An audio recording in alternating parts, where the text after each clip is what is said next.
Bismillahirrahmanirrahim. Assalamualaikum warahmatullahi wabarakatuh. Alhamdulillahi rabbil alamin. Asyhadu an la ilaha illallah wahdahu la syarika lah. Wa asyhadu anna Muhammadan abduhu wa rasuluhu. Allahumma salli wa sallim ala nabiyyina Muhammad wa ala ali Muhammad. Amma ba'd. Ringkasan bab 7 ya tentang realisasi. Realisasi bagaimana syahadatain. Realisasi syahadatain. Syahadatain akan membangun semangat kerja dan pola hidup dinamis. Bagaimana kita dapat mendinamiskan pola hidup kita, bagaimana kita semangat kerja, bagaimana kita semangat dalam beribadah. Demikian itu syahadatan merealisasikan, memberikan gambaran yang jelas, memberikan suatu gambaran yang jelas tentang hubungan antara Allah sebagai pencipta dan manusia sebagai yang diciptakan. Untuk dapat merealisasikan agama Islam dengan benar dituntut adanya pemahaman yang benar terhadap ajaran Islam. Lalu pola bagaimanakah kita mendapatkan merealisasikan hablum minallah? Dan ini yang pertama, yaitu kita bahas tentang mahabbah. Bagaimana ini isim masdar dari habba yuhibbu. Mahabbah yaitu kecintaan. Bagaimana cinta, bagaimana kita cinta kepada Allah, bagaimana kita beribadah seolah-olah Allah mengawasi kita beribadah. Lalu tijarah, jual beli. Tijarah, kenapa di tijarah dinamakan jual beli? Dinamakan termasuk pola hubungan merealisasikan hablum minallah. Ini dikarenakan bagaimana kita meninggalkan larangan Allah itu mendapatkan ganjaran. Bagaimana kita patuhi aturan Allah, maka mendapatkan ganjaran, yaitu pahala, dan juga kita mendapatkan surga. Dan adapun sebaliknya, jika kita berbuat maksiat, bagaimana kita berbuat maksiat kepada Allah dengan segala larangannya kita jalani, yaitu meminum khamar dan membunuh sesama muslim, dan ini akan mendapatkan ganjarannya juga, yaitu neraka. Dan selanjutnya amal. Bagaimana kita beramal. Wa ma khalaqatul jinna wal insa illa liya'budun. Qala ta'ala, dan tidakkah saya menciptakan, aku tidak menciptakan bagaimana jin dan manusia itu kecuali hanya beribadah. Bagaimana kita hidup dunia ini beribadah. Lalu selanjutnya hati yang sehat, jauh dari hasad, dari sifat kedengkian. Bagaimana kita berada dalam tingkatan yang semestinya, dan akal yang cerdas, bagaimana kita memikirkan dinamis syahadatain tadi ke pola semangat yang kerja yang semangat. Lalu ma'rifatullah, menurut Ibnul Qayyim, yang dimaksud ma'rifatullah yaitu orang-orang yang mengenal Allah adalah suatu ilmu yang melihat seseorang melakukan apa yang menjadi kewajibannya. Bagaimana kita sholat, puasa itu adalah sebagai kewajiban, dan jika tidak melakukannya dengan baik, maka ada konsekuensi yang pelanggarannya tersebut. Man arafa nafsih faqad arafa rabbih. Barang siapa mengetahui dirinya sendiri, maka ia maka harus atau wajib, yaitu di sini ada faqad yang mengatakan penguatan, yaitu harus mengetahui Tuhannya, yaitu Allah. Lalu urgensi pada bab ma'rifatullah, manusia akan mengetahui tujuan hidup yang sebenarnya, yang mana yang hakiki, yang mana yang tidak hakiki. Lalu selanjutnya bab yang ke-9, bagaimana tentang tahapan-tahapan untuk mencapai ma'rifatullah. Yang pertama yaitu bagaimana kita mendudukkan hawa nafsu dengan memerangi kesyirikan, kekufuran, kemunafikan, kefasikan dan yang ada di dalam diri.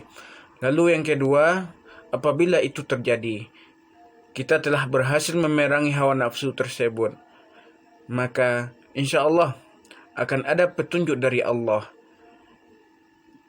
yang diridai oleh Allah. Lalu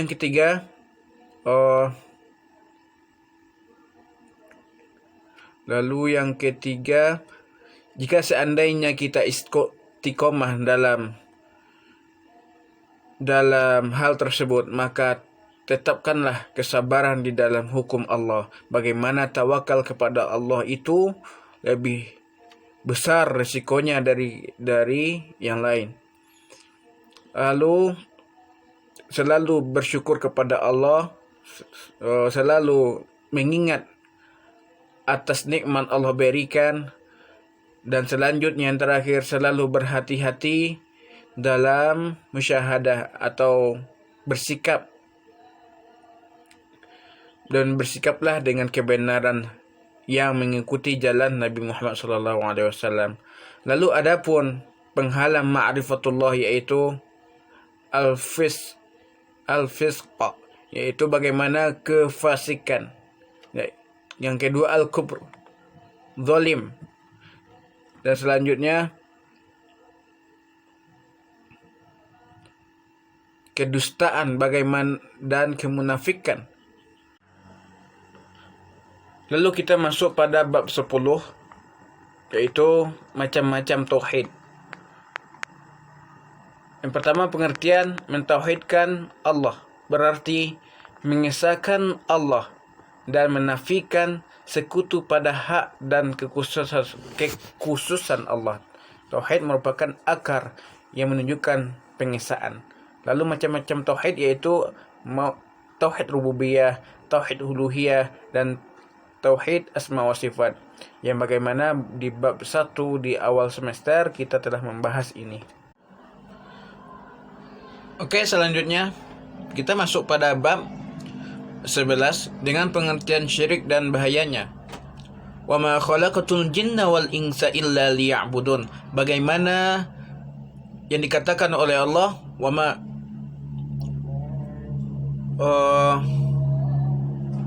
yang di sini bagaimana Allah telah menciptakan kita untuk hanya beribadah kepada Allah dan tidak melakukan syirik. Inna syirka la zulmun azim. Bahwasannya syirik itu adalah kezaliman yang paling besar. Lalu pengertian syirik dikatakan di sini syaraka, yaitu bersekutu, berserikat, yang istilahnya mempersekutukan Allah dengan yang lain, atau mempersamakan Allah sebagai pencipta dengan yang diciptakan. Lalu syirik jenis dosa besar yang tidak diampuni sehingga hukumnya haram. Lalu bahaya syirik. Bahaya syirik ini bagaimana? Ada dua, syirik kecil, asgar. Yang pertama, bagaimana bahayanya? Merusak amal yang tercampur dengan syirik asgar. Kedua, berpeluang untuk melakukan kesyirikan yang besar. Lalu syirik besar, apa bahayanya? Yang pertama, kezaliman yang besar, lalu kesulitan untuk menerima kebenaran, lalu menghancurkan seluruh upaya dan kehidupan. Jika syirik besar ini menghancurkan seluruh amal ibadah kita jika meninggal dalam keadaan dosa.